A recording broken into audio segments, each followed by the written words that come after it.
Chapter 1. Money. Money facilitates the exchange of goods and services, eliminating inefficiencies of a barter system where goods and services are directly traded.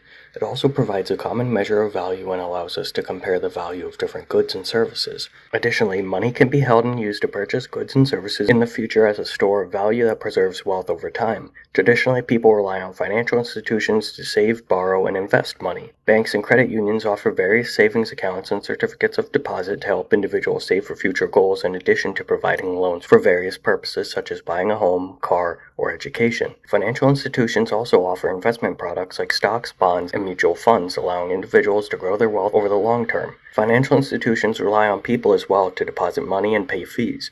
Deposits provide funds that institutions can lend out to borrowers, and individuals pay fees for various services, such as account maintenance, ATM withdrawals, and loan processing. In general, there are three primary motives for making financial decisions: short-term needs, or paying for immediate expenses like rent, utilities, and groceries; long-term goals like saving for retirement, buying a home, or funding a child's education; and risk tolerance, the willingness to take on financial risk in pursuit of higher returns. Income and debt are often important factors that influence financial decisions because income affects the ability to save, invest, and spend, and the amount of debt and its interest rate that one has can significantly influence financial well-being. It needs to be noted that socioeconomic differences and inequalities in macroeconomics are not the same. Socioeconomic differences are disparities between individuals or groups based on factors like income, education, occupation, and social status. Socioeconomic inequalities, on the other hand, are unfair or unjust differences in the distribution of resources and opportunities.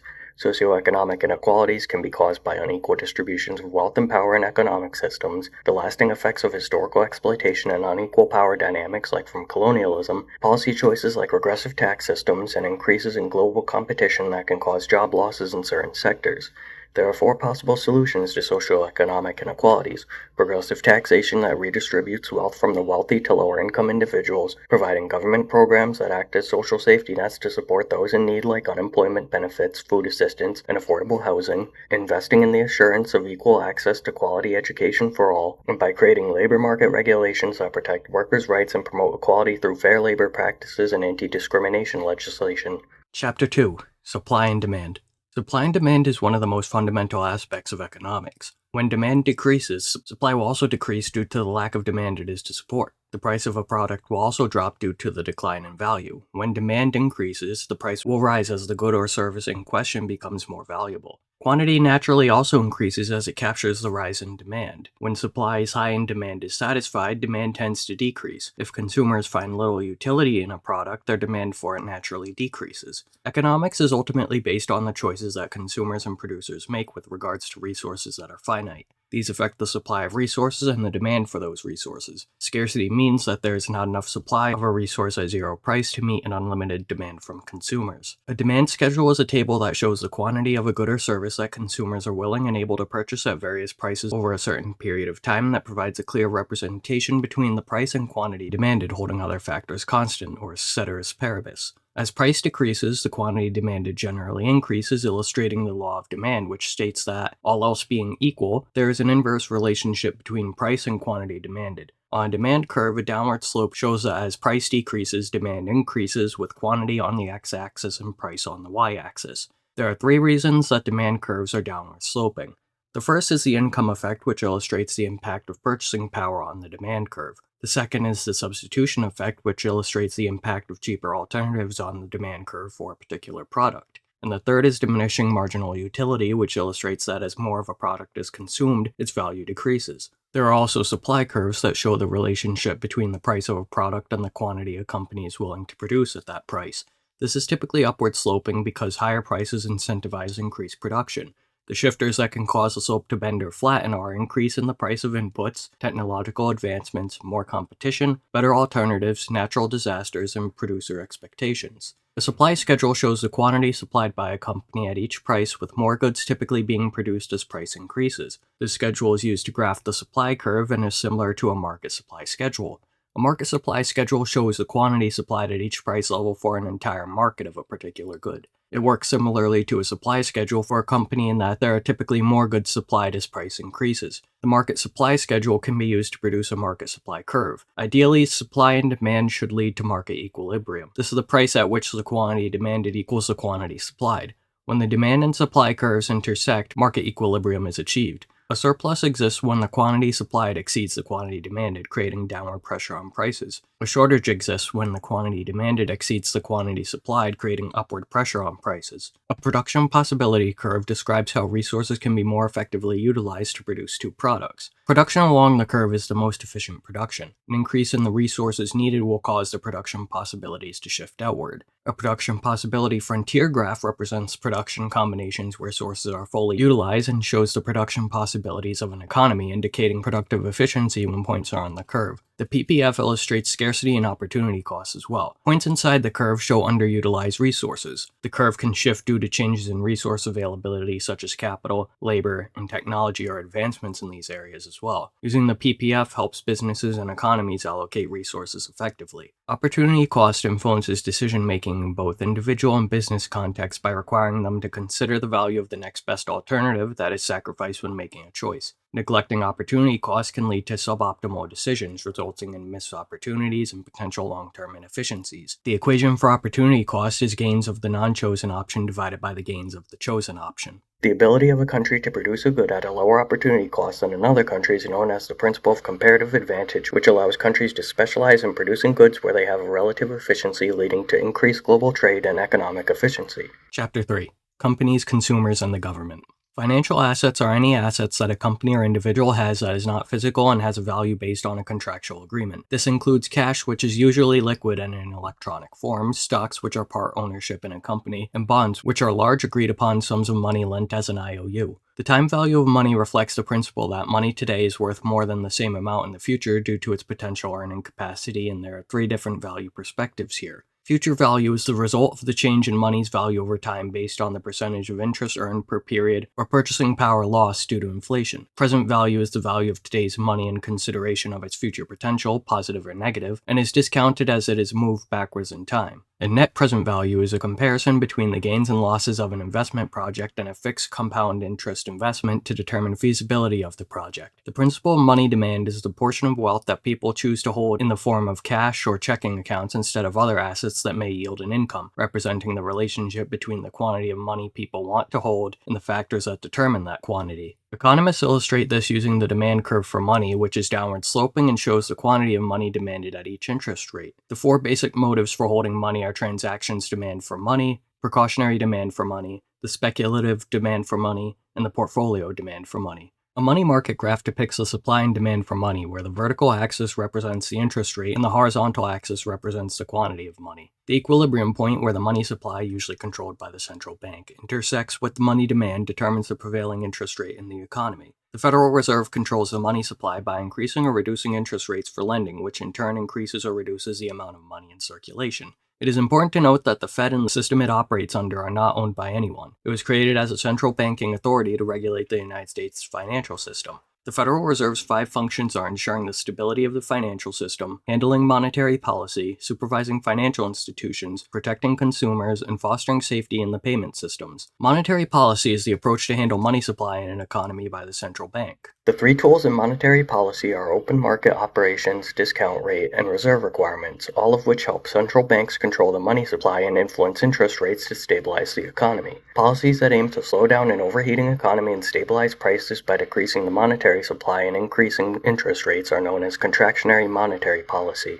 There's also fiscal policy, which uses strategies that address government spending and taxation and is controlled by the government. Either policy is meant to ensure economic stability. Just to recap, the difference between fiscal and monetary policy is that fiscal policy involves government spending and taxation, and monetary policy involves central banks managing the money supply and interest rates. If inflation is left alone, it can decrease consumer purchasing power, increase interest rates as lenders seek to maintain returns, and cause wage price spirals where wages and prices cyclically continue to increase. There are 2 kinds of interest rates, nominal and real. The nominal interest rate is the interest rate that is presented in advertising as offers from financial institutions for their products. The real interest rate is the nominal interest rate adjusted for inflation. This interest rate will accurately calculate the interest accrued or owed when the inflation rate is considered. The nominal interest rate can be calculated by adding the inflation rate to the real interest rate. That is, n equals r plus I, where n is the nominal rate, r is the real rate, and I is the inflation rate. All of these aspects are central to the United States market economy. This is one with limited government involvement, with its role limited to providing stability, security, and basic regulation, private ownership, freedom of choice, and competition, with all depending on the forces of supply and demand to determine prices and shape market activities. The Consumer Price Index is the measurement of a basket of consumer goods and services from different sectors of the market and their average price over a period of time. This includes food, housing, transportation, clothing, medical care, recreation, and other goods.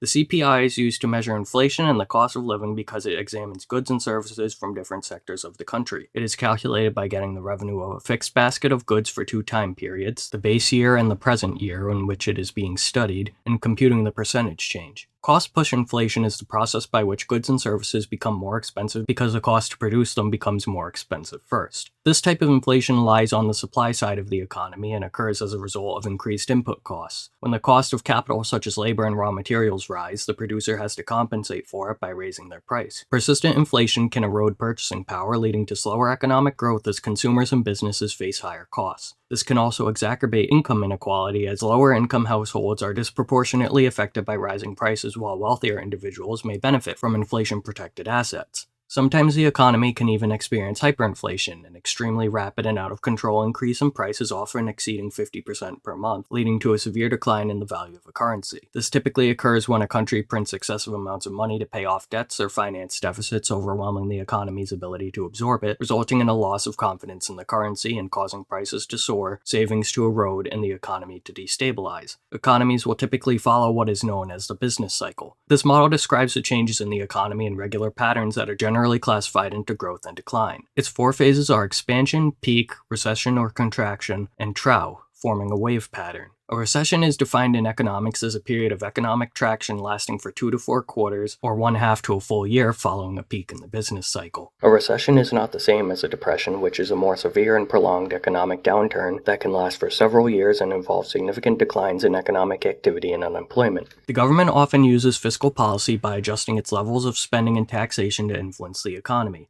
During a recession, it may increase spending or cut taxes to stimulate demand and boost economic growth. Conversely, to curb inflation during an overheated economy, the government might reduce spending or raise taxes to decrease overall demand. The phenomenon where an initial injection of spending into the economy leads to a greater overall increase in national income and output than the original amount spent is known as the multiplier effect. This is essential to Keynesian economics and helps explain how changes in spending can have a magnified effect on economic activity. Fiscal policy through taxation and spending also influences unemployment alongside the overall state of the economy. Lowering tax rates on businesses and individuals can reduce unemployment by putting more money into the hands of consumers, leading to increased spending and demand. The unemployment rate is calculated by dividing the number of unemployed individuals by the sum of employed and unemployed individuals, then multiplying by 100%. In all, there are 3 types of unemployment: frictional, cyclical, and structural. Frictional unemployment is caused by individuals being fired, laid off, or seeking alternate employment in the marketplace. It can also be the time between leaving an old job and starting a new one.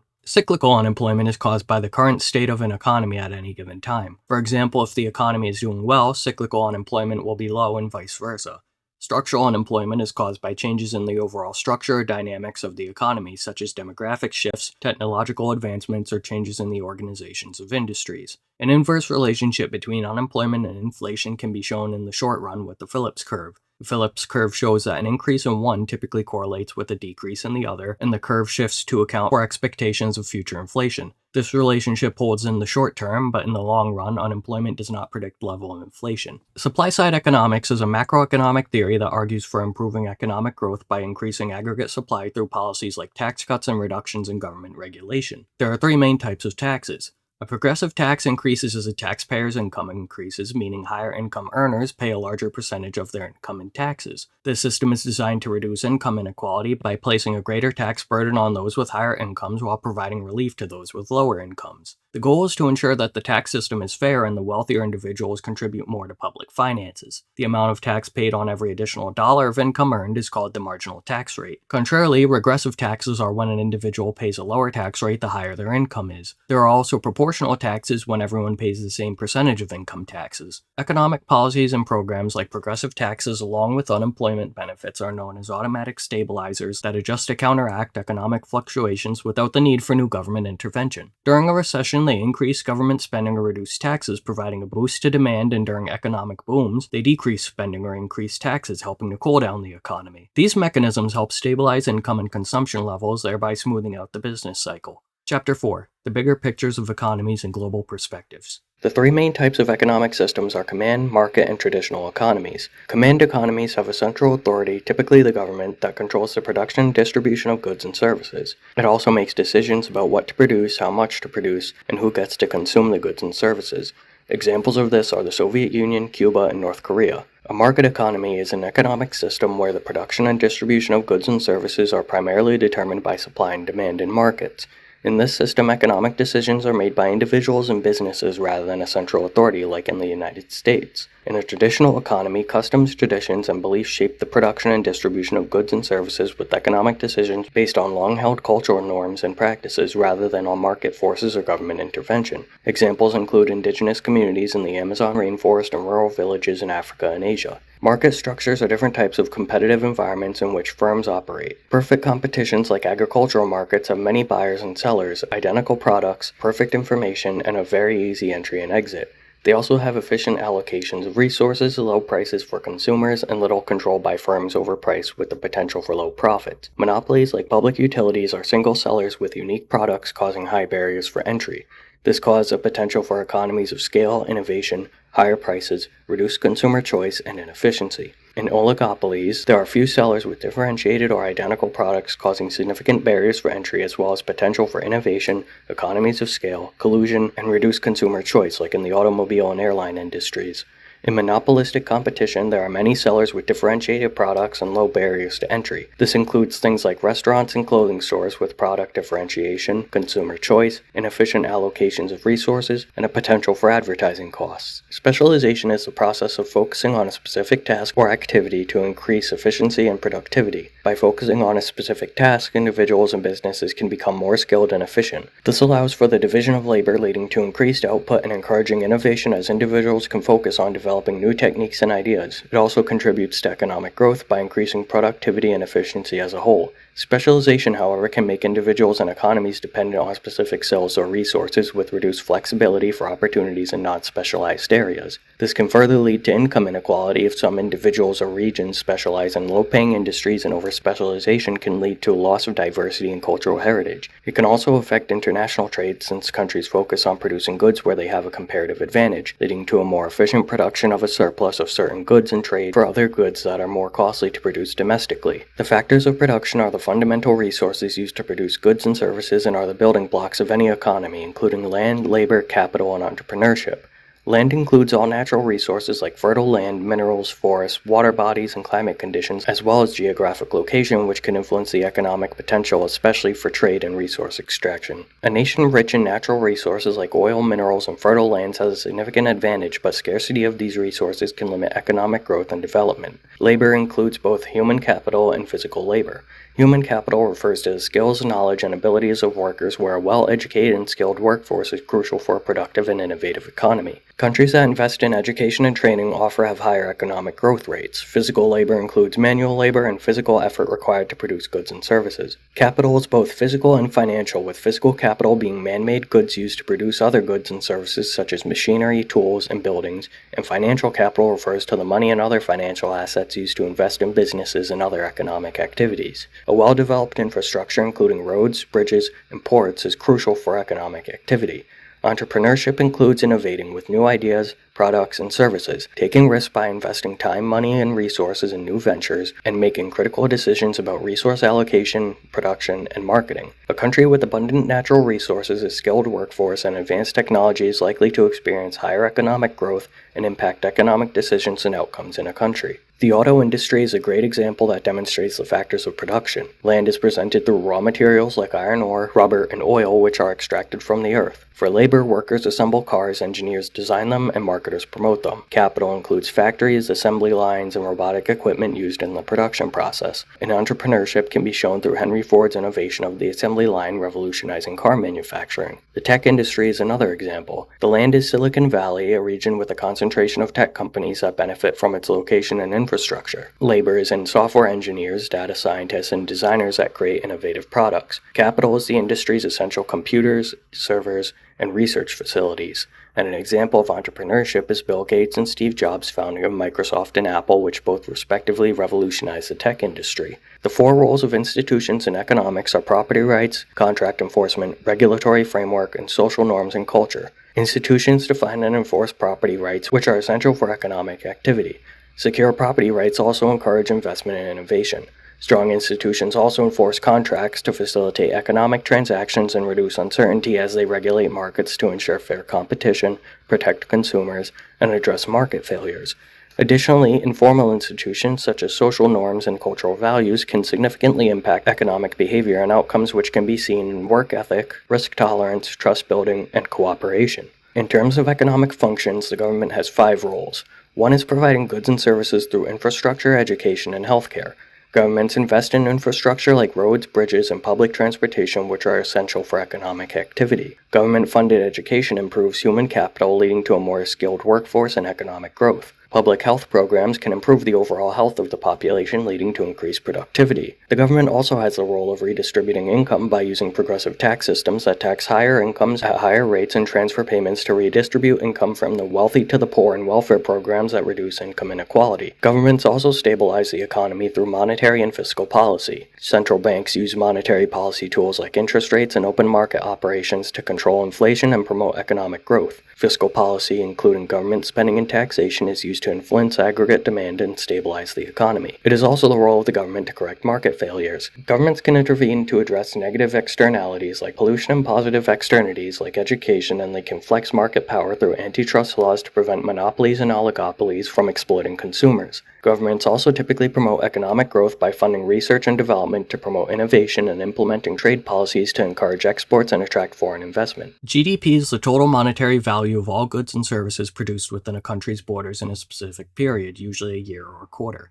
It is a broad measure of a nation's overall economic activity. The GDP has something known as an inflator that is calculated by dividing the nominal GDP by the real GDP. Nominal GDP is the overall value of goods and services produced in a nation and is calculated by adding the major sectors of the economy: consumer spending, government spending, investments, and net exports. Real GDP is the same value but adjusted for inflation over a reporting period. Price levels, GDP, and real output are all related as well. Price levels reflect the average prices of goods and services in an economy. When price levels rise, it can affect the purchasing power of money, influencing overall economic activity. GDP can be measured in nominal terms, which includes current price levels, or in real terms, which adjusts for changes in price levels to reflect true economic output due to inflation or deflation. Real output, or real GDP, represents the actual quantity of goods and services produced, adjusting for changes in price levels. It provides a clear view of economic growth by isolating the effects of inflation or deflation from GDP. The equation of exchange shows how money supply, the velocity of money, and price level relate to each other.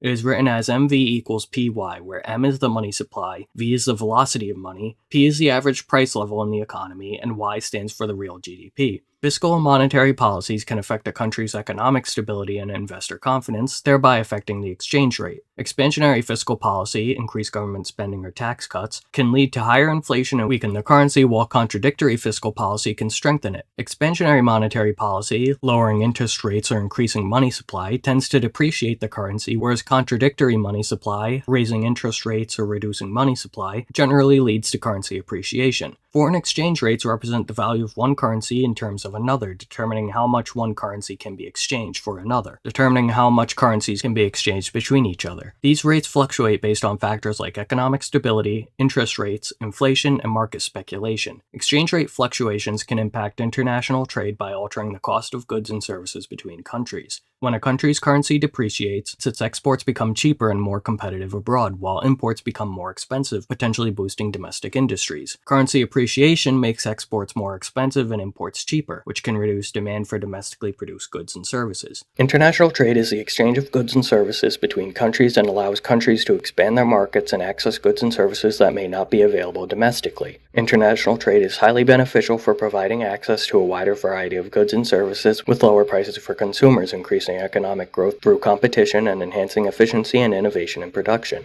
A trade deficit occurs when a country's imports exceed its exports, which can indicate that it is consuming more than it produces, which may lead to borrowing from foreign lenders to finance the excess imports. Tariffs are taxes imposed on imported goods to protect domestic industries by making imported goods more expensive, encouraging consumers to buy domestically produced goods, but can also lead to trade wars and excessively increased prices for consumers. Exchange rates also play a role in international trade as well. These rates determine the value of one currency in relation to another, which can impact trade balances since a stronger currency makes exports more expensive and imports cheaper, while a weaker currency has the opposite effect. Trade balances the difference between a country's imports and exports and provides insight into a nation's economy and can indicate currency valuation. It is calculated by subtracting the value of imports from exports. Balance of payment is a statement of the inflow and outflow of goods, services, and assets, which serves as a check and balance for an economy's stability. Surplus or deficit requires more in-depth analysis to find ways to stabilize the economy. In total, there are two types of balance payments. Current account comprises the inflow and outflow of goods and assets. Financial account comprises the inflow and outflow of international money transactions and has a small subgroup called the capital account. The formula for the balance of payment is balance of payment equals balance of current account plus balance of financial account. The world economy is assisted by the World Bank and International Monetary Fund. The World Bank consists of two different institutions, the International Bank for Reconstruction and Development and the International Development Association. You can even go one step higher to the World Bank Group, which consists of the World Bank, the International Finance Corporation, the Multinational Investment Guarantee Agency, and the International Center for Settlement of Investment Disputes.